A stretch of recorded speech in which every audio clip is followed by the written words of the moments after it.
اعوذ باللہ من الشیطان اللعین الرجیم بسم اللہ الرحمن الرحیم الحمد للہ وکفا وسلام علی عبادہ الذین اصطفیٰ. درود بھیجیے محمد و آل محمد.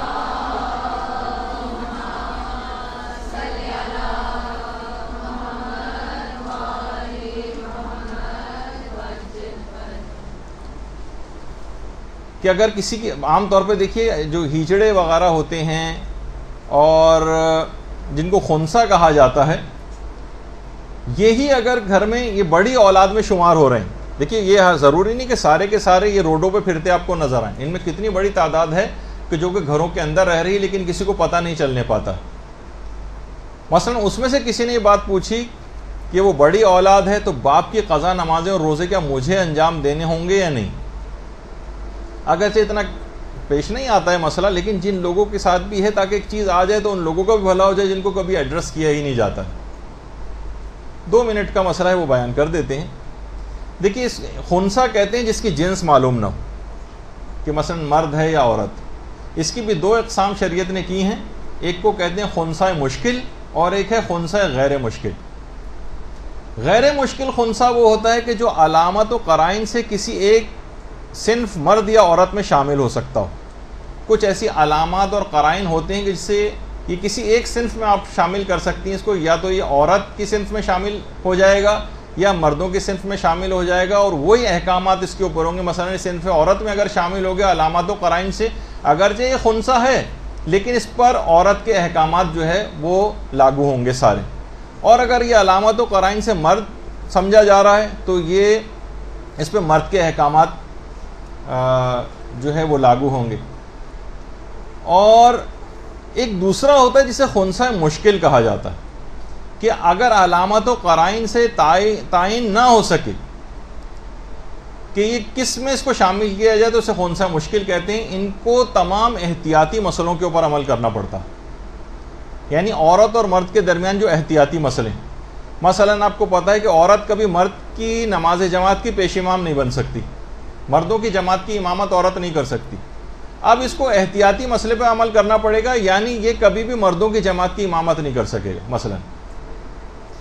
اچھا، جس طریقے سے عورت کے لیے اجازت ہے کہ وہ سونے کے زیورات پہن سکتی، ریشمی لباس عورت پہن سکتی، مردوں کو اس کی اجازت نہیں. خنثی مشکل ہمیشہ سونے کے زیورات سے اور ریشم کے لباس سے جو ہے وہ احتراز کرنا ہوگا. یعنی وہ جو باقاعدہ ریشم کے کیڑے سے جو لباس بنتا ہے، ایک وہ ریشمی لباس جو عام طور پر پہنا جاتا ہے وہ نہیں مراد اس سے. یعنی سونے کے زیور یہ نہیں پہن سکتا، یعنی اس کو احتیاطی مسئلے کے اوپر عمل کرنا پڑے گا. اسی طرح سے حج کے مسئلے میں جیسے کہ کچھ وہی میں نے کہا کہ کچھ ضمنی مسئلے بھی آ جاتے ہیں. مردوں کو خاص طور پہ اگر ان کا پہلا حج ہے تو اکثر علماء یہ کہتے ہیں کہ ان کو حلق اور تقصیر کا اختیار ہے. مثلا چاہے تو یہ گنجے ہو جائیں، چاہے تو اپنے تھوڑے سے بال کٹوا لیں.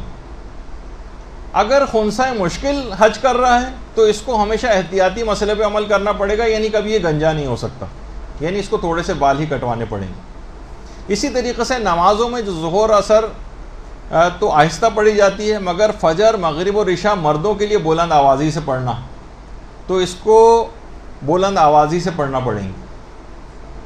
اسی طریقے سے نماز میں کتنا جسم چھپانا ہے، عورت اور مرد کے حوالے سے میراث میں مردوں کو عورتوں کی نسبت دگنا حصہ دیا جاتا ہے، اسے کتنا ملے گا. کتنے ایسے مسئلے ہیں کہ جو ان لوگوں کو پیش آتے ہیں، اور یہ ان لوگوں کا بہت بڑا جہاد ہے کہ اگر ایسے افراد یہ اگر واقعی دین کے اوپر عمل کر لیں تو شرعی مسائل پر یہاں پر مناسب انداز سے اپنی ذمہ داری سمجھ کے اگر یہ عمل کر لیں تو یہ بہت بڑا ان کے لیے جہاد ہوگا، اور انشاءاللہ بخشش ان لوگوں کے شامل حال ہو جائے گی. زیادہ ان کو شاید محنت بھی نہ کرنا پڑے اپنی بخشش کے سلسلے میں.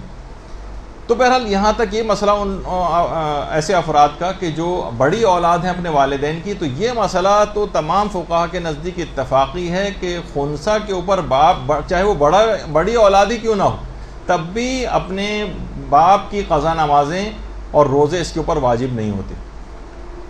تو یہ بہت بڑی دیکھیے ان کی آزمائش ہے. ان کے اوپر بھی شریعت اسلام ویسی ہی لاگو ہوتی ہے جس طرح اور سب لوگوں کے اوپر لاگو ہوتی ہے، بلکہ ان کے اوپر کچھ احتیاطی مسئلوں کے لحاظ سے سختی جو ہے وہ کافی زیادہ ہے، اور یہ اس سختی کے اوپر سختی کے ساتھ کاربند ہو کر بڑے آسانی کے ساتھ جنت کو حاصل کر سکتے ہیں. لیکن کیا ہے کہ ان میں سے اکثر نے جن سے بازار بننا قبول کر لیا ہے، ورنہ ان کی عقل، ان کی فہم، ان کا ادراک، یہ سب کچھ ایک عام انسان کی طرح سے ہے. اور آپ تو ابھی دیکھا ہی آپ نے کہ کس انداز سے یہ لوگ الیکشن وغیرہ میں بھی کھڑے ہوئے. تو بہرحال ایک مسئلہ عام طور پر بہت زیادہ تو پیش نہیں آتا، لیکن پھر بھی کچھ لوگوں کا ہے، تو چلیں یہ ایک ذہنی آپ کی جمناسٹک کے لیے یہ بھی بیان کر دیا.